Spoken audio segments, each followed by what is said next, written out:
Does Call of Duty care about the old school players, the guys who buy the game year after year? The short answer is yes, but the long answer is surprisingly a huge resounding no.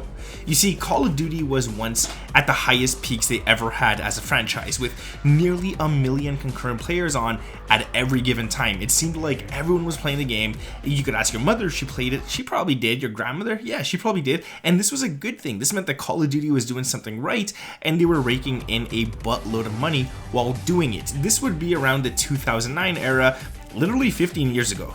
Wow, that's crazy. Meaning a huge portion of people playing Call of Duty now have never actually experienced the true hype of Modern Warfare 2, Black Ops 1, and even Black Ops 2. A lot of people probably weren't even born at the time that are playing the game right now.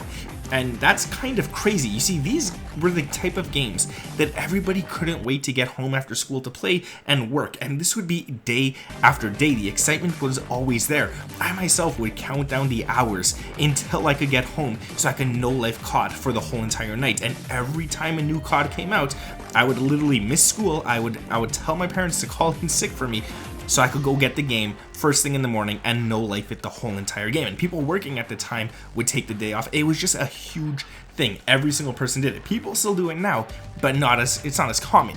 You see, these games were different. They offered a lot for every type of player that only increased in Black Ops 2. You see, Black Ops 2 was pretty much the peak of Call of Duty content on YouTube, and probably the peak of Call of Duty in my personal opinion, where every playstyle was popping off. You had snipers, knifers, trolls, ninja diffusers, pub stompers, and pro players, all doing exceptionally well on YouTube and Twitch, and it seemed like the game was perfect.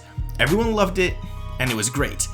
Then came the next few games, which I'll talk about briefly because if I'm being quite honest with you guys, I barely played them and really couldn't care less about them like most of the community felt at the time. You see, after Black Ops 2 came Call of Duty Ghost, and it was really unfortunate timing because Black Ops 2, the entire community was hyped, everybody was loving it. Ghost had the opposite effect. This was the first game where a huge chunk of the player base just stopped playing. The maps are huge, and the colors are bland, and if I'm gonna be quite honest with you guys, the game was just ugly. It was boring, and it just wasn't fun.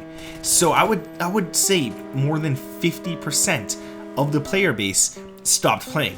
And after Ghost came out, came Advanced Warfare, which brought in a whole new era to Call of Duty known as the Supply Drop era, or the Advanced Movement era. Either way, they both lasted the same amount of time. In Advanced Warfare, you had jetpacks, so you could jump around and all that kind of stuff. You had supply drops, which you could open to unlock better variants of the base weapons. You see, the base weapons were free, absolutely free. You buy the game, well, I guess you gotta buy the game, but besides that, you buy the game, you could unlock all the base weapons, and that's great. But supply crates were all luck-based, and you could even purchase supply crates to get better variants of those base weapons. I actually figured out Japan is further from me than Africa. Elite! Oh my god! Oh my god! Oh my god! This brought in pay to win, and it was awful. This would also go on to the next game, Black Ops 3, which also had pay to win supply crates and jetpacks as well. However, I think most people who played all the jetpack CODs could agree with me on this. Black Ops 3 was the best one of the three. Now, Advanced Warfare wasn't too bad, but after Black Ops 3 came Infinite Warfare. And to be honest, I can't say much about Infinite Warfare. I probably just played it for a couple of prestiges, maybe at most. I'm not even sure. I think I was just doing it mostly for content at the time. The game was trash. I stopped playing it probably after 2 months. It was really bad. So I can't talk about it much, but it also had supply crates. It also had all that kind of stuff, and it was just horrible. Now, after Infinite Warfare came COD World War II in 2017. Again, they kind of messed this one up, and I didn't really play it again. I pretty much skipped this one. I did maybe play it longer than I played Infinite Warfare. However, it was bland, it was boring, and just like Ghost, most of the community ended up quitting. I would say that more people ended up quitting this game than Ghost, percentage-wise, because there probably wasn't as many players on this game as there was on Ghost, but percentage-wise, more people probably ended up quitting this one than Ghost. Although, roughly 6 months after its release, they did a complete overhaul of this game and actually made it quite enjoyable but it was already too late because most of the community was already gone and not willing to look back. Now, Call of Duty, once a truly loved game for everyone, has now turned into a dying franchise. What is Activision going to do to bring this game back? Well, they released a boots on the ground Call of Duty, but better than World War II, and that is Black Ops 4.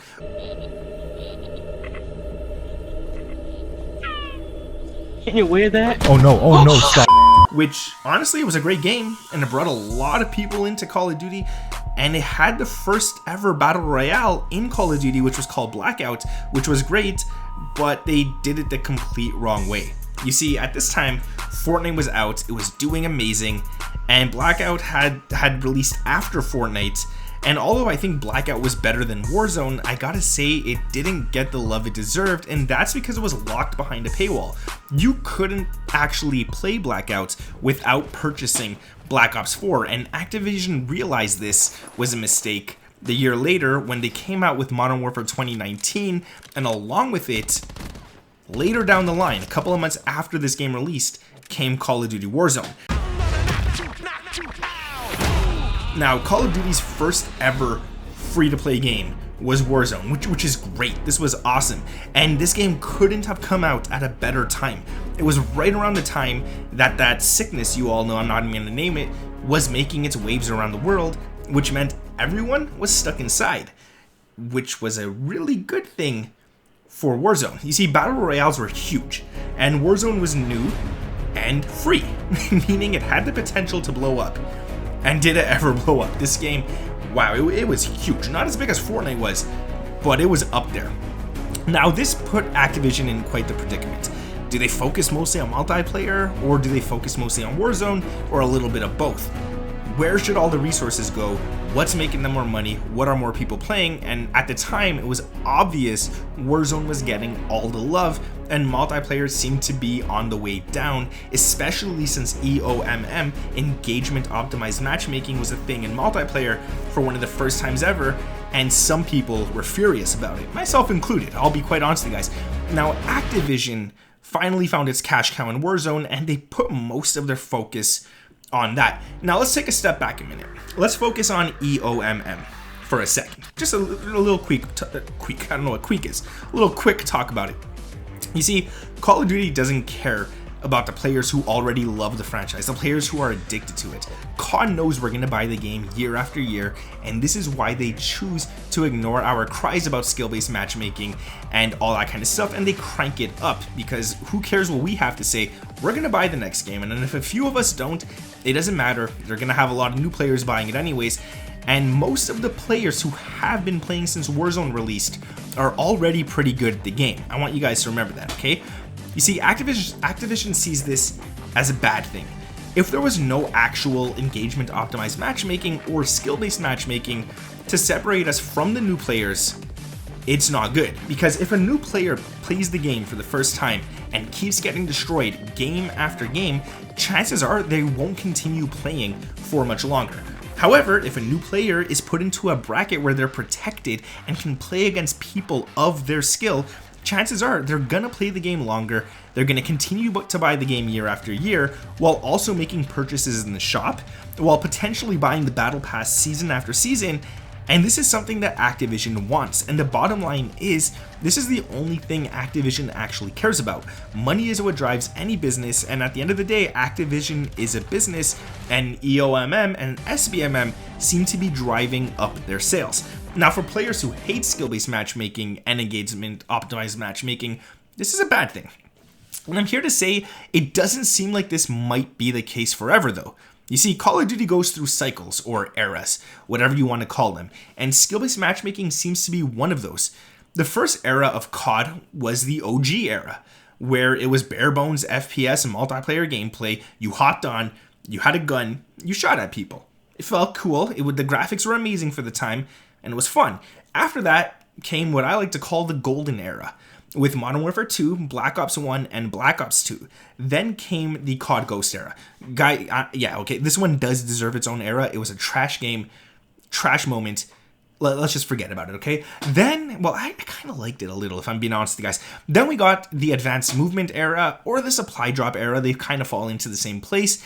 Now we're in the Battle Royale era and this skill-based matchmaking era as well. And like most Call of Duty eras, one could only hope that they're nearing the end of this one. Hopefully we could see a bright future for COD, where they care about the fan base, because a happy community will always bring in new players with the hype they spread about the game. Think about it. If you're watching people on YouTube, you get these videos recommended to you of a game you've never played before, everybody's talking good about it, you're going to want to try it. And if you go out with your friends and they're all talking about the latest COD that they're all playing, you're going to want to purchase it. If you're the only one who doesn't have it, you're going to want to do it, right? And at the end of the day, we the players are what make Call of Duty possible, and we the players are the only ones who can change this franchise. We didn't want jetpacks, they took it out. We made enough noise about supply drops, they took them out. We wanted Verdansk back, it's coming back. Let's continue to shape these games together.